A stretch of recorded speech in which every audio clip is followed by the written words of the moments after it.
नमस्ते, चैनल में आपका स्वागत है। आज हम हैप्पीएस्ट सीजन नाम की एक फिल्म के बारे में बताने जा रहे हैं। चेतावनी, आगे बिगाड़ने वाले।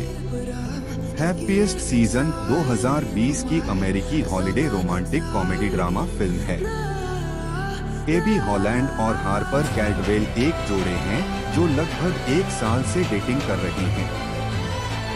एबी ने अपने माता पिता की मृत्यु के बाद से क्रिसमस को नापसंद किया है, इसलिए हार्पर अनायास ही एबी को अपने गृहनगर में अपने परिवार के साथ छुट्टियां मनाने के लिए आमंत्रित करता है। एबी इसे हार्पर के माता पिता से अपना परिचय देने और क्रिसमस की सुबह उसे प्रपोज करने के सही अवसर के रूप में देखता है। हालांकि कार्डवेल्स के घर जाते समय हार्पर ने खुलासा किया कि उसने पहले अपने माता पिता के पास आने के बारे में एबी से झूठ बोला था। ऐसा करने के डर से उसके पिता के महापौर के अभियान में बाधा उत्पन्न होगी। वह क्रिसमस के बाद तक अपने परिवार के पास नहीं आना चाहती। वह एबी को छुट्टी के लिए अपने सीधे रूममेट होने का नाटक करने के लिए कहती है, जिसके लिए एबी अनिच्छा से सहमत है। कार्डवेल्स के घर में एबी हार्पर के पिता टेड, उसकी पूर्णतावादी माँ पिपर और उसकी निराला कलात्मक बहन जेन से मिलती है। परिवार एबी का हार्पर के अनाथ दोस्त के रूप में स्वागत करता है, जिसके पास क्रिसमस पर जाने के लिए और कहीं नहीं है। एबी असहज हो जाती है, खासकर जब वह हार्पर के पूर्व कॉनर और रिले से मिलती है।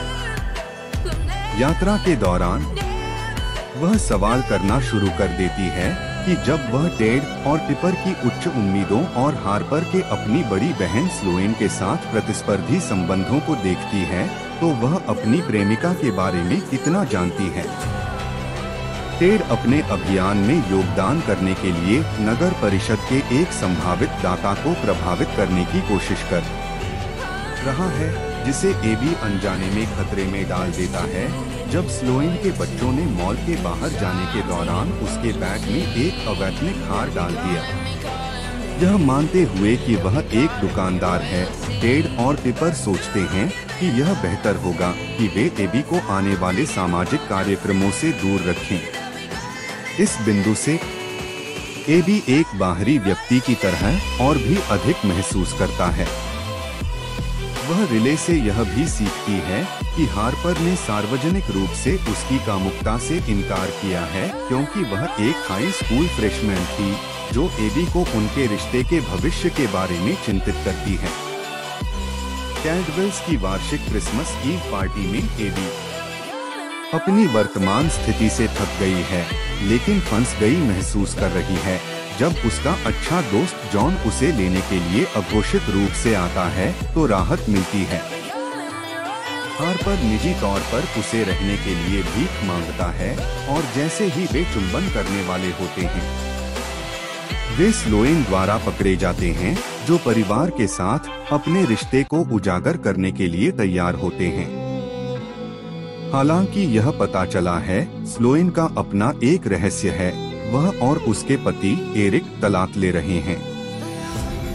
बहनें एक सार्वजनिक लड़ाई में शामिल हो जाती हैं, पार्टी को बर्बाद कर देती हैं। स्लोएन ने हार्पर के समलैंगिक होने का बहिष्कार किया, जिसे हार्पर तुरंत मना कर देता है। इससे दुखी होकर एबी घर से निकल जाती है। जॉन उसके बाहर पीछा करता है, जहां दोनों अपने अपने परिवारों में आने की अपनी कहानियों के बारे में बात करते हैं। एबी के माता पिता प्यार और स्वीकार कर रहे थे, जबकि जॉन के पिता ने उसे घर से बाहर निकाल दिया और 13 साल तक उससे बात नहीं की। जॉन एबी को याद दिलाता है कि बाहर आना समलैंगिक लोगों के लिए भयानक हो सकता है, लेकिन उसके लिए हार्पर के प्यार से कोई लेना देना नहीं है। यह महसूस करने के बाद कि अस्वीकृति के डर ने उसे रिले को चोट पहुंचाई और उसे एबी को खोने का कारण बना देगा, हार्पर अंत में अपने माता पिता को सच्चाई बताता है, यह पुष्टि करते हुए कि वह एक समलैंगिक है। यह स्लोएन को अपना रहस्य प्रकट करने के लिए प्रेरित करता है और यहाँ तक कि जेन भी अपने माता पिता को बताती है कि उसने पूरे वर्षों में कितना उपेक्षित महसूस किया। इन सब के बावजूद एबी अभी भी जॉन के साथ चली जाती है, यह महसूस करते हुए कि हार्पर को एक और मौका देने के लिए उसे बहुत चोट लगी है।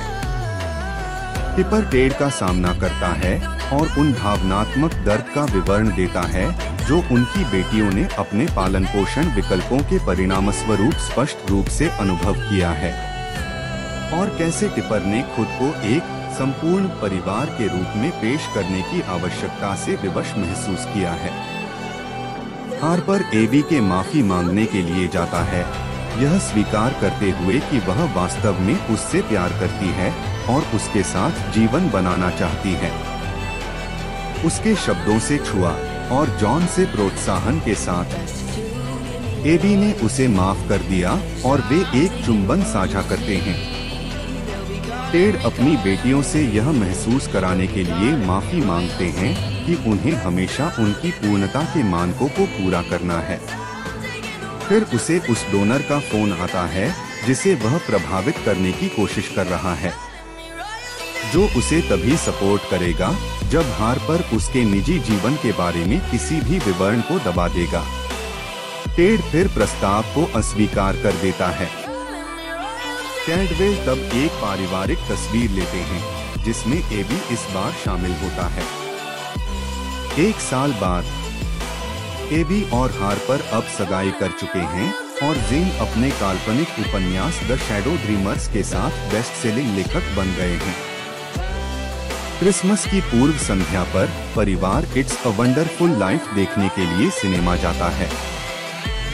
जैसे ही फिल्म शुरू होती है, एबी और हार्पर एक दूसरे को प्यार से मुस्कुराते हैं। धन्यवाद।